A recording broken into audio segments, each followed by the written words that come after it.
Të paktën 20 persona humbën jetën dhe mbi 300 të tjerë u plagosën pas një tërmeti që goditi Afganistanin verior, njoftuan autoritetet lokale, ndërsa numri i viktimave pritet të rritet teksa përpjekjet e shpëtimit vazhdojnë. Tërmeti goditi pranë Mazar-e-Sharif, një nga qytetet më të mëdha në Afganistan, shtëpi e rreth 500.000 njerëzve në orët e para të së hënës, rreth orës 1 sipas kohës lokale.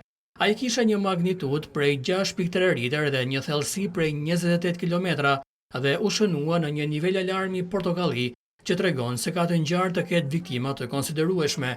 Spitalet të cilat janë në gjendje të mjerueshme në këtë vend të udhëhequr nga talibanët u të mbushen me njerëz të plagosur.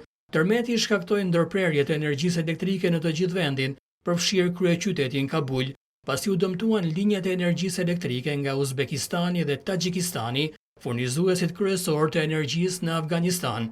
Ky vend është shumë i prirur ndaj tërmetave për shkak të vendodhjes së tij ku takohen pllakat tektonike indiane dhe euroaziatike. Ndërtesat në Afganistan janë të një cilësie shumë të dobët, duke bërë që edhe lëkundjet më të lehta në të shkuarën të shkaktojnë viktima dhe dëme të shumta.